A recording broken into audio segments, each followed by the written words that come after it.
Hey, do you know what time it is? That's right. It's time for Coach Lindy's podcast. The podcast to get you moving. Hi, I'm Lindy Hutchinson, a certified life mastery consultant with the Brave Thinking Institute. As a life coach, I help others transform their life as I have mine. It's not easy, but it is possible, and it most certainly is worth it. Each week, I'll share insights that inform, inspire, and ignite in you your desire to create a life that you love. So let's find out what's going on this week. Welcome to the podcast. I'm Coach Lindy, and it's always my privilege to spend a few minutes with you. You ever been discouraged? You ever been upset by something somebody said? Especially if you're trying something new and you're venturing out and you're not real sure yourself. Well, I ran across 3 names recently, names that you'll recognize. 3 accomplished individuals who were met with some pretty unkind remarks early in their careers. I'll share with you some of the experiences they had and see if it doesn't make you feel a little better about whatever it is that's discouraged you. It did me. Let me get my notes. The first one, a young lady in 1976 auditioned for the movie King Kong. And she auditioned in front of movie producer Dino De Laurentiis. So, pardon me for mispronouncing that. And after her audition, the director, who, as you might guess, was Italian, spoke in Italian to his son, saying, "Why did you bring me this ugly thing?" Well, fortunately, Meryl Streep did not listen to this comment, and unbeknownst to him, she was fluent in Italian.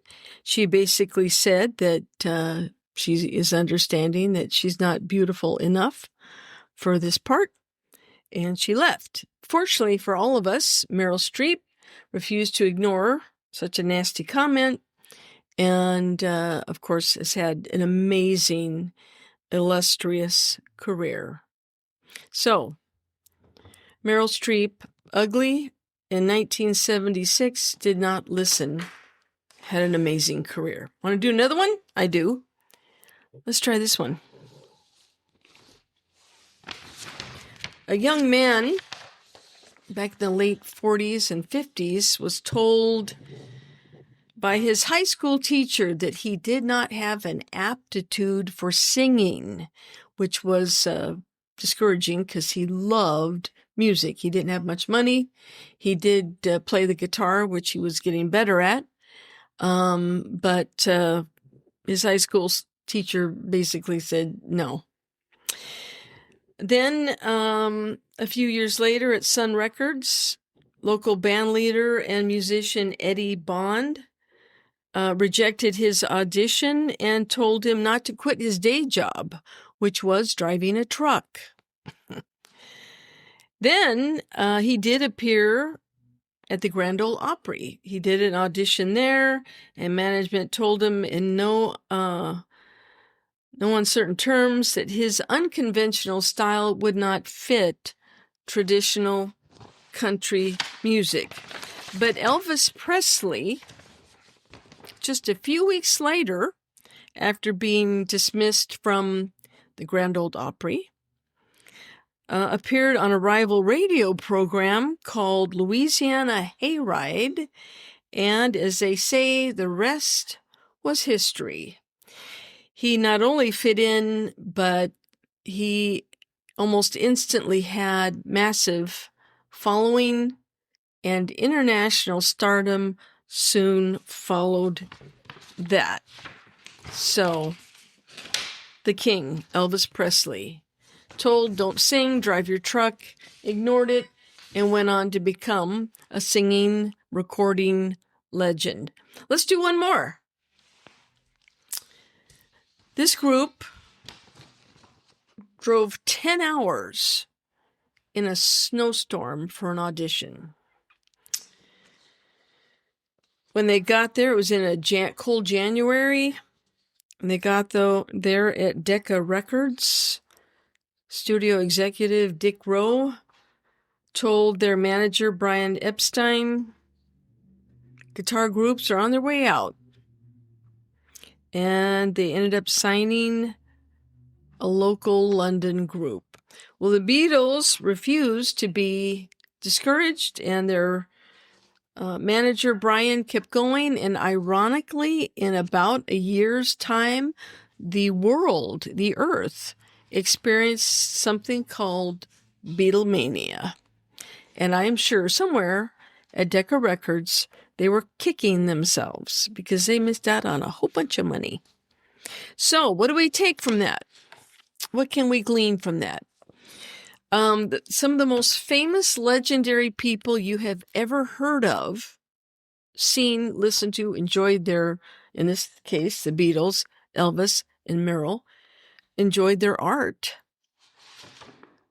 They were met with discouraging and even unkind remarks.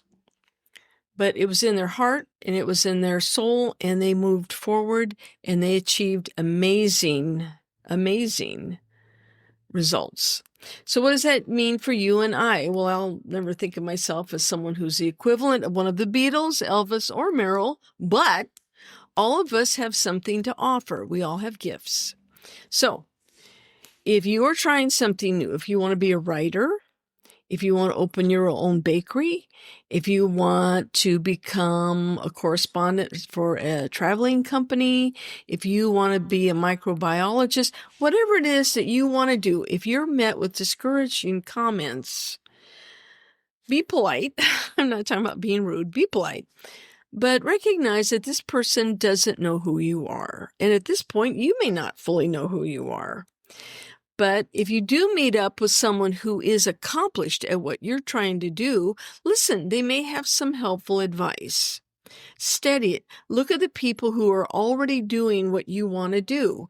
And then if you happen to be where you can talk to someone who's accomplished, they may have some constructive criticism.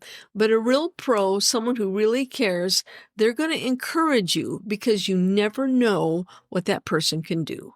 That applies to you and I. So there. Don't be discouraged.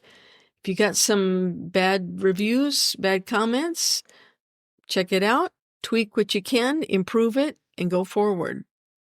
So now from one of my favorite comics, Bob Hope, for those of us of a certain age, he says, I don't feel old. Actually, I don't feel anything before noon.